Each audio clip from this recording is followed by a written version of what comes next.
La naturaleza acá nomás, un podcast de Red Naturalia, la biodiversidad en el lugar donde vivimos. Si bien sabemos que donde se emplaza un centro urbano, el ambiente se modifica, nunca es desplazado del todo. ¿Probaste mirar al cielo en medio de la ciudad? Te sorprenderías de la cantidad de aves que orbitan el aire, que siempre estuvieron ahí, rebuscándoselas para encontrar un sitio donde vivir y alimentarse. Mi nombre es Natalia García, yo soy doctora en Ciencias Biológicas de la UBA y actualmente soy investigadora asistente del CONICET, con lugar de trabajo en la División de Ornitología del Museo Argentino de Ciencias Naturales.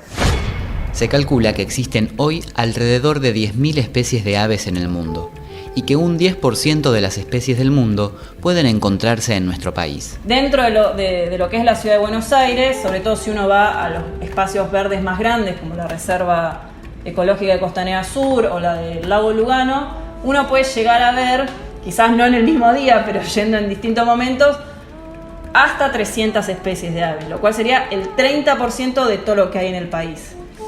Lo cual es un montón, si uno lo piensa, para un centro urbano como Buenos Aires. Aves hay en todos lados. Las aves son un grupo que colonizaron todos los ambientes de la Tierra, eso es interesante de remarcar. O sea, las encontramos desde los polos hasta los ambientes más cálidos, los desiertos. Hoy en día también en las ciudades, si bien puede parecer, obviamente es más limitada la cantidad de aves que uno puede ver que cuando va a un ambiente natural. Si uno presta atención, va a encontrarse con muchas especies, o al menos muchas más de las clásicas que uno siempre dice paloma o gorrión. La verdad es que hay varias especies que han logrado, digamos, adaptarse o mantener sus formas de vida, incluso con todas las dificultades que podría presentarles una ciudad, o al revés, si uno lo piensa, quizás para algunas aves pueden estar presentando ciertas características de las ciudades, algunos beneficios en cuanto a disponibilidad de lugares para anidar o de comida, por ejemplo. Están y estuvieron en todos los rincones del planeta, y aún así siguen sorprendiéndonos y llamando nuestra atención. A diferencia de otros, lo que pasa con las aves muchas veces están muy al alcance de la mano. O sea, yo salgo ahora de acá de la oficina, miro así y ya veo un ave enseguida. Entonces, lo que termina pasando es que muchas veces son muy conocidas por la gente, están muy asociadas a veces con personajes de películas. No sé, vos le decís a la gente, le hablas de Harry Potter y seguramente va a conocer al búho Nival, como le van a decir la lechuza, Hedwig. Yo soy Pablo Andrés Fracas, licenciado en Ciencias Biológicas de la UBA también. En este momento soy tesista doctoral con lugar de trabajo acá también en el Museo de Ciencias Naturales, en la División de Ornitología. Entonces eso los vuelve, quizás al estar más al alcance de la mano, tener colores llamativos, al cantar, muchas veces son parte de la cultura, están en canciones clásicas de nuestro folclore. También se mezcla un poco la persona que quiere ser así como coleccionista de registros y quiere verlas a todas. Da el espacio para esas cosas también las aves. Reconocemos a un ave porque tiene plumas, por su pico córneo, porque pone huevos y por sus miembros anteriores, modificados en forma de alas, aunque no las usen para volar. Hasta ahí todo fácil, pero también se pueden mencionar algunas características que seguramente nos asombrarán. Por ejemplo, ¿sabías que las aves pueden regular la temperatura interna de su organismo como hacen los mamíferos? Y además, sí, dentro de los reptiles actuales, son las que pueden regular la temperatura interna de su organismo. Al igual que hacemos nosotros los mamíferos, que eso por ahí, a diferencia de otros reptiles que uno típicamente los ve tomando sol, que los necesitan para cumplir sus funciones vitales, las aves tienen mecanismos internos para regular su temperatura. Un momento, ¿las aves son reptiles? ¿Son reptiles? Dentro de la rama de los reptiles tenemos varias ramas que se desprenden para distintos lugares. Una es la de los lagartos escamados, que incluye a las serpientes, lagartijas, el lagarto overo, por ejemplo. Otra rama es la de las tortugas. Y hay otra rama, sería la de los arcosaurios, que incluye por un lado a los cocodrilos y por otro lado muchos linajes que hoy día están extintos, que ahí adentro están los dinosaurios, y adentro de los dinosaurios hay una rama de la cual se desprende, que es lo que conocemos hoy como las aves actuales, que justamente como necesitamos los biólogos para definir un grupo natural, incluir a todos los antecesores, para definir a los dinosaurios tenemos que incluir a las aves. ¿Perdón? ¿Mencionaron a los dinosaurios? ¿Dinosaurios en pleno siglo XXI? Último momento, vuelven los dinosaurios. Científicos descubren que las aves descienden de los dinosaurios. A pesar de la idea generalizada de que los dinosaurios se extinguieron hace millones de años, ahora dicen que las aves traen consigo en sus genes a aquellos monstruos prehistóricos. Ampliaremos. Sin embargo, para los biólogos, esto no es noticia. Surgió en realidad hace más de 100 años, se empezó a notar similitudes anatómicas, quizás no obvias a simple vista para cualquier observador, pero si uno presta atención a cuestiones anatómicas, osteológicas, de lo que es el esqueleto, la musculatura, entre ciertos grupos de dinosaurios y de aves. Y coincide también con que se encontró una laja en la zona de Alemania con un fósil al que se llamó Archaeopteryx, que significa ala antigua, que justamente era una criatura que tenía todas las características coincidentes con las de un dinosaurio, pero como es una impresión sobre una piedra, se preservó como las huellas de plumas. Entonces era un animal con características parecidas a las de dinosaurios, algunas características también parecidas a las de las aves y con plumas. Entonces quedó esa idea de que las aves actuales podrían haberse originado a partir de un grupo de dinosaurios. Esa idea pasó un poco al olvido y después en los 60, 70 se volvió a retomar y se volvió a explorar. Y hoy en día hay un consenso generalizado, si bien hay algunos investigadores que insisten en que no, que sería otro grupo reptiles que habrían originado a las aves. El consenso es casi general de que las aves se originaron a partir de un grupo de dinosaurios. Y por la forma en que los biólogos clasificamos a las formas vivas hoy en día, para que un grupo sea válido, tenemos que considerar a su antecesor común y a todos sus descendientes. Entonces, la forma correcta, o la forma más científica de decirlo, es que las aves son dinosaurios por eso, porque un grupo científicamente válido tiene que incluir también a todos los descendientes de ese grupo. Entonces, si dejáramos a las aves afuera, no sería correcto. Partiendo de sus antecesores, un grupo de dinosaurios, las aves se han diversificado y ocupado todos los ambientes terrestres, desde los fríos polares hasta las más densas selvas tropicales, pasando por los desiertos, donde parece imposible la subsistencia, y las elevadas alturas de las diferentes cadenas montañosas de nuestro planeta. Es por eso que este grupo de vertebrados incluye especies de diversos tamaños, desde los formidables avestruces en África hasta picaflores tan pequeños que pueden ser confundidos con abejorros. También son diversas sus formas de moverse. Aunque en general las asociemos a su capacidad de volar gracias a sus alas, muchas especies no vuelan, sino que corren, como los ñandúes, o nadan, como los pingüinos. Las aves también tienen dietas muy variadas, y muchas de ellas se alimentan de otros animales.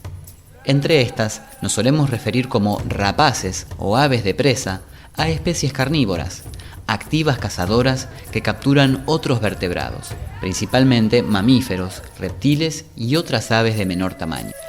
Aves rapaces. Aves rapaces.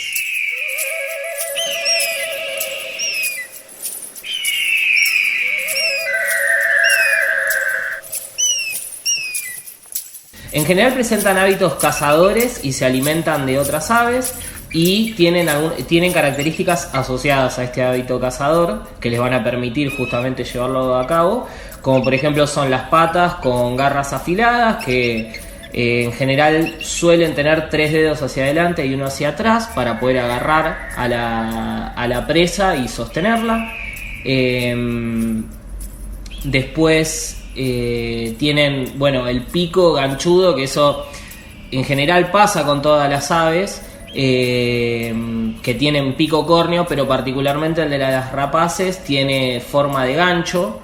Entonces eso es lo que les permite, en general, cuando apenas atrapan a la presa, lo primero que hacen es le tiran como si fuera un picotazo a las vértebras cervicales para matarla rápidamente, y ya que la presa se las queda agarrada en el pie, en la garra, perdón. Y luego con ese pico, ellas no tienen dientes, entonces no mastican.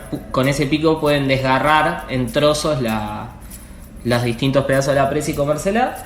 Y en general también suelen caracterizarse por tener una visión muy aguda. Uno en general ve en el campo a las águilas volando bien alto, aprovechando las corrientes de viento, y pueden divisar presa. Primero pueden vernos a nosotros, que estamos por ahí re lejos, nos ven perfecto, y ven presas que están caminando por ahí. O por ejemplo los búhos y las lechuzas, que tienen una visión por la noche mejorada. Y eso en general también se acompaña con que tienen una gran cantidad de vértebras cervicales, o sea, las vértebras que están en el cuello, que uno por ahí no lo ve porque no parecen como un ñandú que tiene un cuello muy largo, pero si prestan atención cuando ven algún video de un ave cazando, van a ver que todo el cuerpo se mueve, porque obviamente vienen a mucha velocidad y el viento las mueve, y pueden ver que la vista y el cuello y la cabeza quedan fijas a todo momento, y eso se lo permite, fijas en la presa obviamente, eso se lo permite la gran cantidad de vértebras cervicales que tienen. Entonces todas esas características juntas sería lo que agruparían una ave rapaz. Y en estas también entran a veces los buitres, que en general no son cazadoras, de hecho las patas son planas, como las de una gallina para caminar, pero están incluidas en este grupo pero se alimentan de carroña en general, de animales muertos, cumplen ese rol en el ecosistema. A partir de distintos datos, en la ciudad de Buenos Aires ya se han logrado registrar 31 especies de rapaces, y algunas cada vez se ven con más facilidad. Muchas de estas, hoy en día, no solo se encuentran en la ciudad de paso, sino que anidan y se alimentan tanto en las reservas como en los distintos espacios verdes. Incluso algunos halcones peregrinos utilizan la ciudad de Buenos Aires como sitio de parada durante su migración. Y en ciertas fechas se los puede ver alimentándose de palomas en áreas edificadas.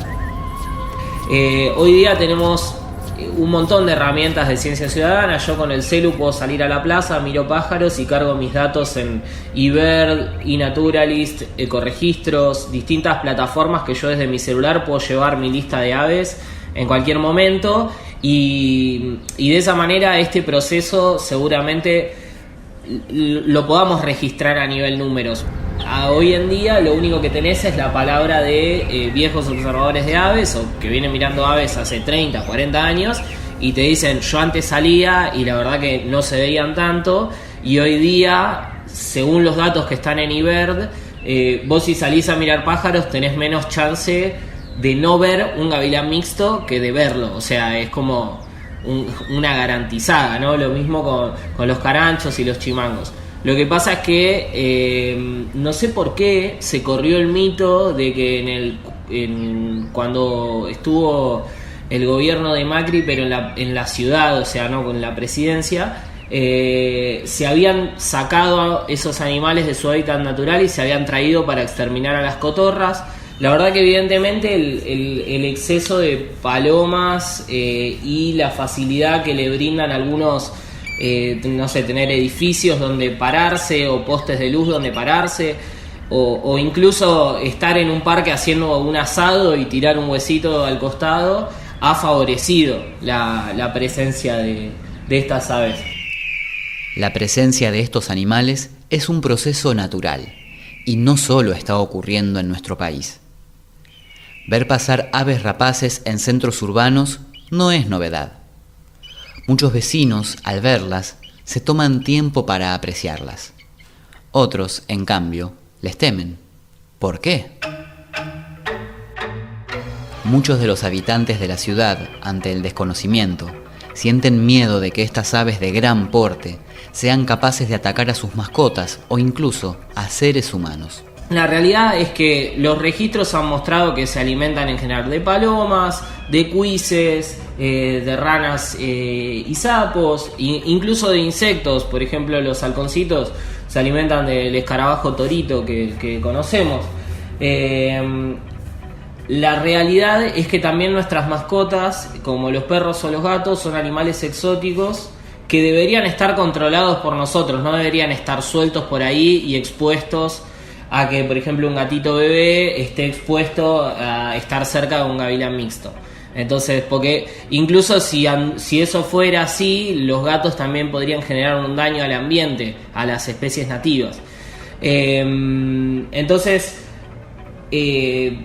hasta ahora no ha habido ningún registro y esperemos que así siga. Pero sí ha habido registros de gente que se ha sentido amenazada y con un rifle de aire comprimido le ha tirado a un carancho.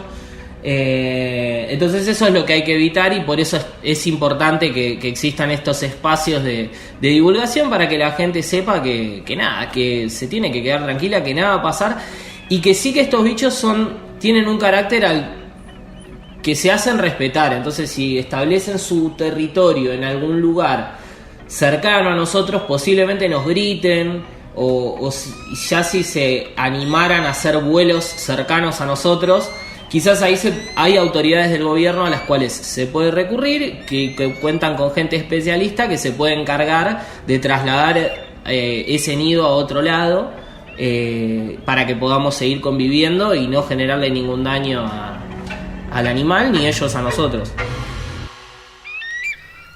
Uno de los estudios más recientes al respecto indica que el principal factor que predice qué especies de rapaces encontramos en nuestra ciudad es su presencia en áreas rurales y naturales circundantes. No hay nada extraño de su presencia aquí, simplemente son nuestros vecinos. Es clave el rol de científicos y observadores de aves y de los comunicadores, para terminar de desterrar mitos que promuevan la imagen negativa de estas especies. Como otros ambientes, el urbano también es un ambiente dinámico, y la presencia de las aves rapaces y su interacción con otras especies es parte de un proceso natural. Podemos sentirnos afortunados de ser testigos y parte de ese proceso, y aprender cuál es el rol que cumplen en el ecosistema. El control de algunas poblaciones, ya sea tanto de especies exóticas, por ejemplo, acá en la ciudad que se alimenten de la paloma doméstica o de los estorninos, ese ya es un rol, pero además también el control de poblaciones de especies nativas, que es parte de la cadena natural, y también algunos como los que se alimentan de carroña. No solo los buitres, también entran los caranchos y chimangos en esta clasificación, porque muchas veces los caranchos eligen no cazar y alimentarse cercanos a la basura, donde encuentran restos de animales también. De hecho ahorran energía, les viene bárbaro. Entonces cumplen también ese rol de reutilización de la materia, ¿no? De continuar el ciclo. Aves rapaces. Uno suele decir de manera un poco metafórica que ayudan a mantener la salud de un ecosistema, ¿no? Y quizás cuando uno no tiene el entrenamiento o la formación en biología dice, ¿por qué quiero algo que esté matando a otros animales? Bueno, en ambientes naturales es una parte clave de cómo funciona el ecosistema, la presencia de los predadores, porque cuando uno ve que cuando desaparecen los predadores, las poblaciones de las que se alimentaban, ya sean herbívoros o lo que sea, empiezan a sobrepoblar los lugares y se empiezan a ver más enfermedades o individuos que no están en buenas condiciones por el simple hecho de que haya desaparecido su predador.